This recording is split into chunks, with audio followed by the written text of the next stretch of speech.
बघा मुलांनो, आपण आज काय शिकलो? मल्टिप्लिकेशन. मल्टिप्लिकेशनला मराठीत काय म्हणतात? गुणाकार. आता कोणी कुणाला गुणलं? 2 × 3. हे जे चिन्ह याला आपण इंटू असं म्हटलं जातं. गुणाकाराचं चिन्ह आहे. मल्टिप्लिकेशन साठी हे चिन्ह वापरता. 2 × 3.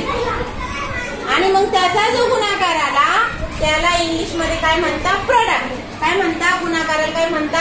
प्रोडक्ट. मग 3 किती वेळा घ्यायचा? 2 वेळा. किंवा 2 किती वेळा घ्यायचा? 3 वेळा. मग 3 जर आपण 2 वेळा घेतला तर किती आले? 3 × 3 किंवा 3 × 2 = 6. 2 वेळा घेतले, हे 3 आणि हे 3 किती आले? आले की नाही? मग आता त्याला हे जे 2 आहे याला इंग्लिश मराठीमध्ये म्हणता गुण्य. काय म्हणता? गुण्य. ज्याला आपण गुणतो त्याला म्हणायचं गुण्य. मग त्याला इंग्लिश मध्ये काय म्हणता? मल्टिप्लिकँड. काय म्हणता? मल्टिप्लिकँड. ओके. आता ज्याने आपण गुणतो तो असतो गुणक. म्हणजे थोडक्यात आपण त्याचं काय म्हणतो? पाडा म्हणतो. मग गुणक त्याला इंग्लिश मध्ये म्हणता मल्टिप्लायर. काय म्हणता? मल्टिप्लायर. ओके.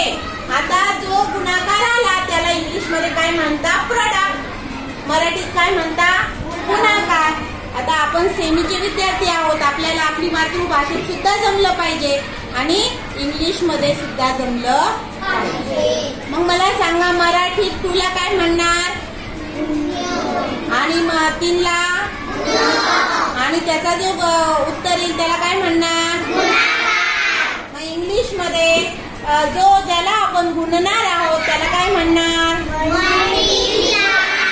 मल्टिप्लिकँड. आणि ज्याने आपण गुणणार आहोत, ज्याचा आपण पाडा म्हणणार आहोत त्याला काय म्हणणार? मल्टिप्लायर. आणि जे गुणाकार आहे, उत्तर आहे, त्याला काय म्हणणार?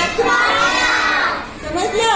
आता आपण जेवढे गुणाकार करणार आहोत त्यामध्ये आपण प्रत्येकाला असंच लिहायचं की जो ज्याला गुणलो तो मल्टिप्लिकँड, ज्याने गुणलो तो मल्टिप्लायर, आणि जे उत्तर आलं, गुणाकार आला, त्याला म्हणणार प्रोडक्ट. आणि दुसऱ्या बाजूनी मातृभाषेमध्ये आपल्याला लिहायचं की गुण्य, गुणक, गुणाकार. म्हणजे दोन्ही भाषेत आपल्या लक्षात